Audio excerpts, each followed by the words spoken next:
Good morning, ladies and gentlemen, and welcome back to 2 miles per gallon. I'm Gage, and today we're picking up where we left off in the last video. We were here working on the shop and shed, and we have gotten a little bit more done than where we left off last time, and I'm slightly under the weather, so I apologize if I sound congested.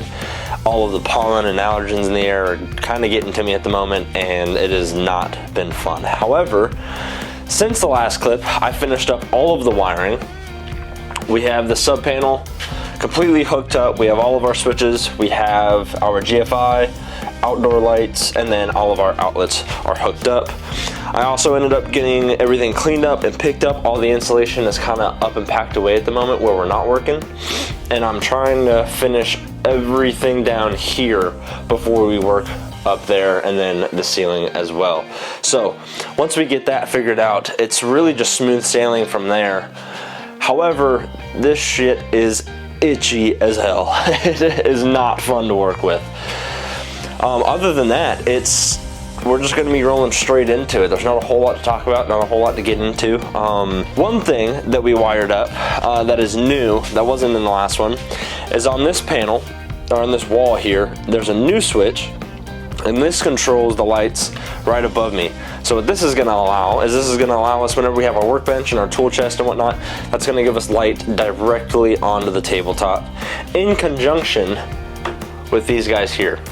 So it is plenty bright in here. It is beyond what we would ever need. However, it's great. One of the greatest things that I absolutely love about this is that you can control them independently. If you only want the right side on, only the right side will come on, and then vice versa. I just left the switches there. So super nice. Absolutely love it. And they are beyond bright. I believe there were 5,000 lumens. I don't quite remember, I'm gonna be honest. However, with everything that we have at the moment, we're gonna keep pressing forward and getting this done and figured out. And I just noticed that we have light peeking through. That's a good chunk of light too. And it might be from us adding these boards in. Well, with everything said and done, we're gonna get rolling straight into the insulation. I'm gonna try to figure out that light bleeding through and see if I can't readjust these studs and figure that out. However, let's get into it. Let's get straight to it.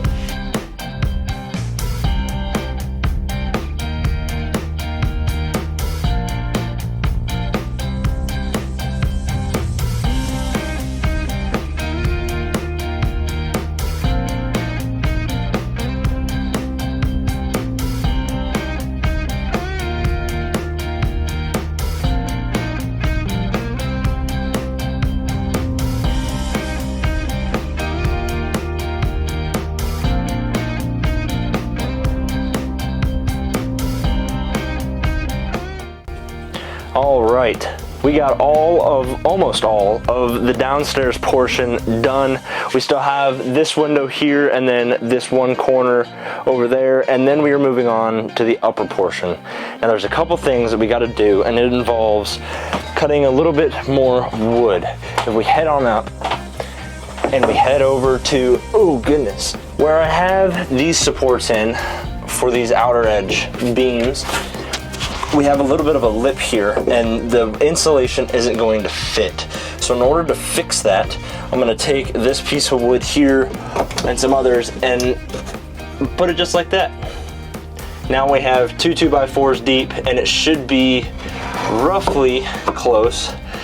It's a little bit more shallow because this is sticking out a little bit, so it's not going to be as deep as, say, a vertical stud, but having them horizontal and double stacked will at least give us enough space to kind of staple them in to place where they need to go. I don't quite know whether I'm going to go all the way to the top and kind of cut it at an angle, or if I'm just going to do it this high. I think I'm just going to do it like that. Like that might be the perfect one for over here, because we're going to have insulation going up here and it's going to come down to maybe there. Yeah, that might work. It is currently, or I guess this morning, it's 45 past midnight. So if I can get all that done tonight, we can go ahead, order the rest of the stuff that we need to finish off the shed. Drywall, the flooring, the workbench, the toolbox, all of that. And then it'll essentially be done, other than a couple nits and necks here and there. I still got to seal the windows. I still got to do the soffit on the rear end, some spray foam around the windows, trimming the windows. And then that's about it. After that, it's kind of a home run from there. So, with that being said, let's get right into it and start working on this thing. So, let's finish this thing. We have finished throwing up the insulation on the bottom half of this shed. We also went ahead and we got these two up and those two up. So we only have the middle two slots to go. Then we have this upper. We got just above the platform on this side. We have the front end to do, and then above the platform, and then up along this ridge there. And that is it for insulation after we do that. However, now what I'm going to start working on, if I can get up the ladder, is I need to cut slats in between all of these windows, both top and bottom. Once I do that, we'll be able to pack insulation on, again, the top and the bottom, and then we will be done, as well as throwing up insulation on this side and that one.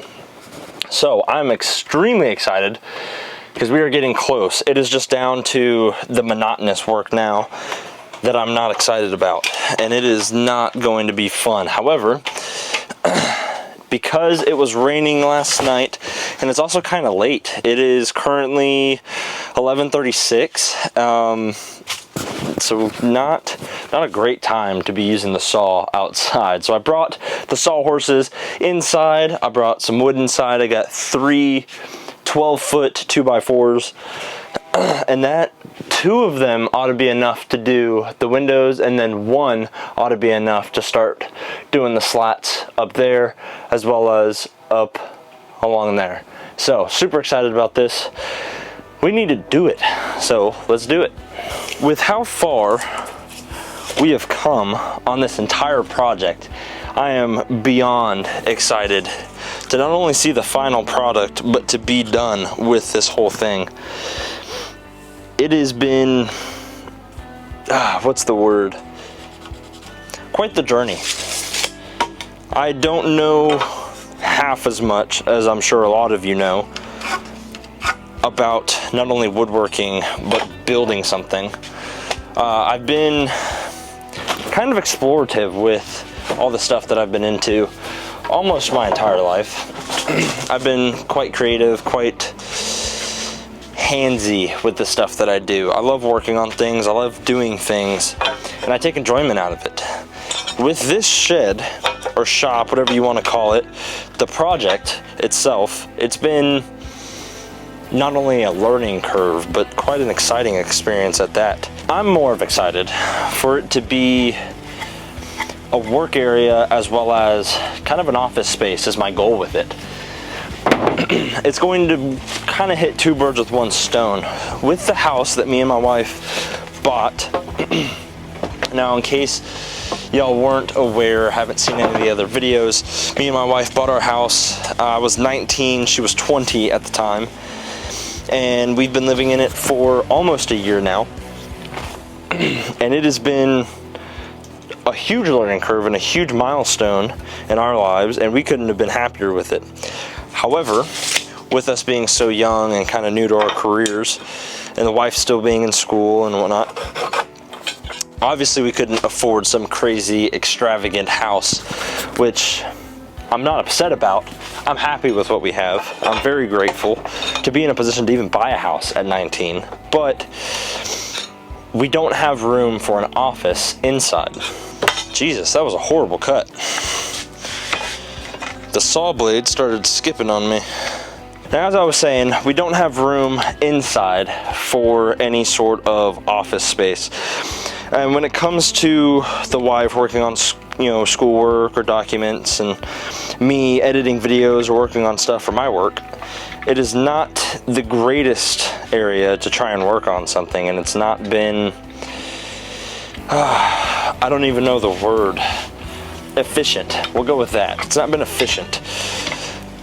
Having your own space to, again, be able to get away from the distractions or anything else going on is quite beneficial, and I'm excited for it. Now, with all of that being said, I guess you could just say I am beyond excited to be done with working on this and be able to use it finally. So, moving on, we got this guy up. I had to cut a little notch for this guy so he still moves freely back behind there and is just floating. We also got this guy up. Now, it doesn't meet perfectly, however, it does give us a space to put insulation. So we have 1, 2, 3 pockets there, and then we're gonna need to do all along there. So we have 1 pocket up there, 1 pocket down there.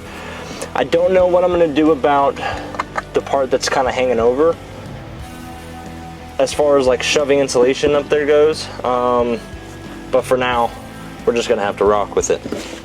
So let me get down from up here because I'm squished, and we will continue to cut the pieces. I'm gonna try and knock out as much as I can tonight, and we will cut to whenever this is done and the insulation is also done and we are moving on to drywall. So with that being said, let's get to it. Welcome back, and we are jumping a little further ahead than I anticipated to. However, this process has been extremely messy. Whoa. If you look around me, we have all of the drywall up and ready to go. It needs to be sanded. Now, I did mess up a little bit. I forgot tape on 90% of this stuff. Whenever we got to over here, you can kind of see where the tape is kind of inlaid. Whew, get that out of here. Same down to here, we got a little bit of tape going all the way down. You can still see the seams though, and I don't know how perfect I want this. I might not care at all. It might look a lot better once I sand over it. I guess we'll see once I start the sanding process. I started a little bit, especially where the screw holes are. I got it down flush. And then up where the rafter beams are, goodness gracious, it is dark. I had to fill all of that in. So if you look and see, it is kind of clumpy up there, but it's a shed. I'm not looking for the absolute perfect result. Over here, we started sanding a little bit, and it's good enough to where it looks decent. There's not just a hole in the wall, and that's really all I care about. It's not going to be perfect. Like I said, it is a shop, it is a shed. It's going to get dinged up and banged up and whatnot. Another thing that I messed up on was whenever I installed all of the outlets and switches, the holes, right, I didn't remove them. So now these tabs have nothing to catch on to. So whenever you go to put the cover on, they are not flush. They are inset a little bit. So we need to figure out how to fix that, and then we will go from there. So next step is to just sand. It's been drying for 2 days now. We did all of this Friday, and it is currently Sunday. This up here, yeah, so I didn't put tape up here either, and it's already starting to crack like crazy. So after I'm done sanding, I might have to come to the conclusion of taping stuff and then letting it dry again. So we'll see how bad it is, how crazy it gets, because it could also always be a later date kind of thing. Now we also got the flooring in, which I'm super excited about. Our Viver floor tracks came in. So I'm hoping that it's good enough to live with. And then wipe everything down. We'll mop the ground, mop the floors, get all that ready. Paint the ceiling, paint the walls, and then paint the floor black, and then lay down the flooring. I'm hoping is what we can get to today, but we shall see. I'm going to jump to whenever it's all done. I don't know how much of this I'm going to film. I was hoping to film a lot more, but it is a messy process, and the one camera that I have, I don't want to get too crazy messed up. So with that being said, let's jump straight over to when all this is done. I don't know where it's going to be, or the before or after paint. We'll kind of see, so let's get to it. And we are back, and it is done. All the drywall is sanded. We actually started painting the ceiling, and I think that black ought to turn out pretty well. We got all the lights taped up. We still need to get the undersides of these black, and then we are going to be moving on to the walls. Now we ended up having to go get a mop, that way we can clean up some of the dust that's on the ground, because we are ending up, we have decided that we are going to paint the ground black, the floorboards black, and then we're going to place the tiles on top. That way you really can't see through them. I think that'll look fairly well. Now, what I also think looks really good is this black ceiling. I am really, really happy with how this is looking now. All the splatter that's on the walls, that'll get covered up with the gray. And then on the floors, we're doing that black and gray checkered pattern with those panels, which did in fact come in. So let's go run and let's go look at that. So in here we have, these are the gray floor panels by Viver. Super good budget option. I absolutely love how these look, but since that you can see through them, we're gonna go ahead and paint the floor black like I was saying. Now with these, they are extremely flexible and almost like a rubber, rather than a hard plastic, which I absolutely love. And then here are the blacks. So these are the blacks and grays. Now the gray that we bought for the wall is a little bit darker, but I think I'll be okay with it, rather than it being super light. Although it's a small area, I do want it to feel real cozy and kind of fit the theme that's going on with all the black grays and then a couple brown tones here and there. So with that being said, all we have left to do is finish off the ceiling. That way all the overspray is done. We don't have to worry about repainting the walls after we spray. It's just a one coat and then done. There are a couple things that I'm not too happy about, and where I didn't tape, there's quite a bit of a seam there, but it's, like I said before, it's something that I can live with. Goodness gracious, this lighting. Now, over here, I don't think that I've shown y'all the full layout here. This is how we are looking so far.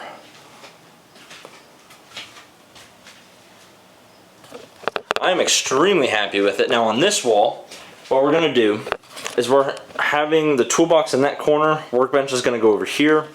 We have 2 extra outlets up here that are accessible real easy, that'll be above the work area, and then 3 that are lower. Then there's a light switch here. Now they're covered up with tape at the moment, but those shine extremely bright, give us some extra working light. And then we have the 5 that are in the center. You can see them glowing now. That'll look really, really good. This switch controls the outside lights. Very beautiful.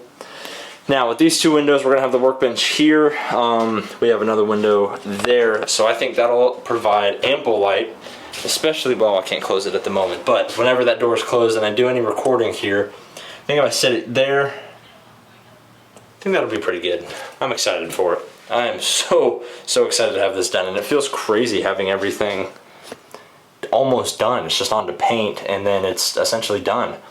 Now, if you're wondering why this is a separate color from the rest of them, what I ended up doing was mold resistant drywall. Being that this is a shop, even though I did want drywall out here, I know that it comes with risks. So with that being said, this is the first piece that I put up, and then realized that it is backwards.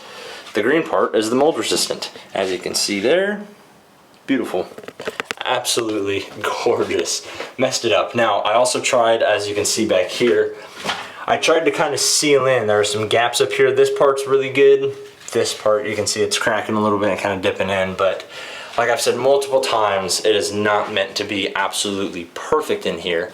It's a shop. It's going to get banged around, dented, put holes into the wall every now and then. It's gonna have to get patched later on down the road. I'm not too worried about it. All it is it's a flat surface, so you don't have to look at the beams and be surrounded by insulation. It's just a cover. So, it did come out fairly decent. Up here, it's a little rough. Up there, it's also still a little rough. And then up here, we did a really good job. There's about, I wanna say maybe 1/4 of an inch of a gap there, and it sealed it fairly well. So at a glance of an eye, it's not going to be too terrible unless you're real close to it. I'm hoping that the paint, once everything is painted, will kind of hide a lot of the mistakes that I made. But if not, it is what it is. So we'll just keep pushing forward. Trying to think on what else. The paint on the outside is almost done. We still need to do the soffit, but all the fascia, almost all the fascia is painted. We got most of the trim done, and then even out on this side, we got all of the wiring hooked up over here. So it is looking fantastic. Riley has done a beautiful job. We still need to finish off the door. I don't know how I'm going to do it quite yet. We need to insulate it, do all that, but as far as like what panel I'm going to put up, I don't know. I do not know. I think I will pick back up once all of the paint is done and all of the flooring is done. I might record a little bit of the flooring. I don't quite know yet.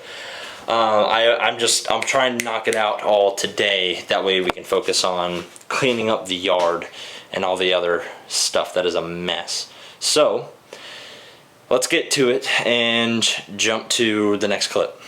And we are now jumped into the future, and the shed is done other than the door. I still need to go ahead and insulate this and get this covered up. However, the rest of the shed is done, and it is astonishing how great it is. Now we have a pile of junk and stuff in the corner that I needed to kind of cover up and get out of the way and get out of the weather and stuff. But with that being said, here it is.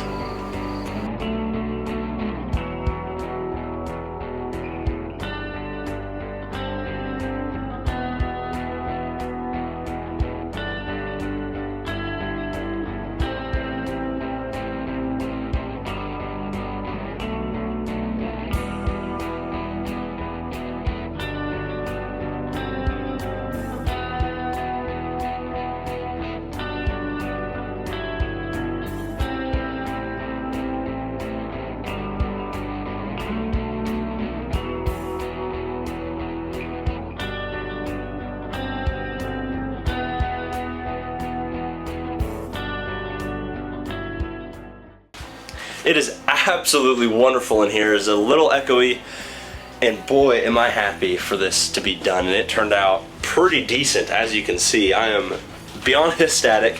Now we still have a couple things, little things like window trim and stuff like that, and again the door, the upper windows need to get done. Now the biggest learning curve that I had with this was doing the drywall. I've done little patches here and there. I'm not great at it at all, and it does look quite rough. There are some spots where you can see where the tape or that like brown cardboard coating, paper, whatever it is, started to peel up, and then there are also some spots where I kind of sanded it a little too much, or where's it at? Over here, where I didn't sand enough. It didn't quite get flush and smooth. One of the biggest spots is up here. Not my best work, but either way, it's a shed, it's a shop, it's a garage, whatever you want to call it, whatever it's going to turn into, it's going to be put through the paces, so I'm not too worried about it being absolutely perfect. There are some sockets that are a little rough around the edges, and then over here we had a little mishap. This guy sat out in the sun in one of the bags, and almost like a dry rot thing happened here, where it just became brittle. It's extremely brittle screwing it in, and the smallest flex just shattered it. So we're working with it for now. It's at least protecting your hands. We're gonna get a new one. But I wanted to show y'all how it's going so far. Now, I don't know, I cannot remember if I've shown you or not. The little setup we have going on here, we have a Husky 52-inch by 2 foot deep floor chest, rolling chest, whatever you want to call it, and then we have another Husky workbench which has 2 drawers in it, but I do have them removed at the moment. The stool and chair that I have, my legs kind of collide with it, so I have them removed for the time being, and as you can see, currently working on a couple things. Now up here we have our little bins for storage, little knickknacks and hardware, washers, whatever you want to have up there. Very nice. Now on this wall, I'm doing a black 4 feet by 2 feet metal, what are they called? Pegboards. and that's going to be extremely helpful with hanging up those levels, the bolt gauges that I have, metric and standard, just something to hang those on and get things off of the wall, or sorry, off of the countertop and onto the wall. Now, over here in this corner, we're doing garage wall cabinets, and then under that, in this corner will be like a fridge, like a, I don't want to say mini fridge, but a smaller fridge that still has both a freezer and a fridge. So having those wall cabinets will allow me to throw up rags, cleaning chemicals, detail chemicals, paint, any of that stuff that I have. It is coming along great. I still need to figure out how I'm going to hang the shop towels and stuff like that. We also still need to get the couch and furniture in. We need to get the mini split that's going up, the TV, and then it'll essentially be done. A couple decorations here and there that'll come with time. But other than that, this thing is done, and I am so excited to say that it's done. And I could not be happier with how it's turned out so far. It's definitely gone a lot further than I ever imagined. Now, the flies in here are absolutely ridiculous. They're driving me nuts. But with everything said and finally done, here it is, man. Now, whenever I get the rest of the furniture in, and everything's set up, we'll do one last like full shop tour of how I have everything set up, and that'll probably be going into next summer when it's a little bit warmer out and easier to film. But now, until then, it is just straight moving on to back into camping, back into the overlanding. I have quite a few things planned up at the moment and some fun stuff coming y'all's way. So with everything done and finished here, I'm signing off, and this is almost the end of the shed build, or shop at this point. So I hope that you guys enjoyed, and until next time, peace out.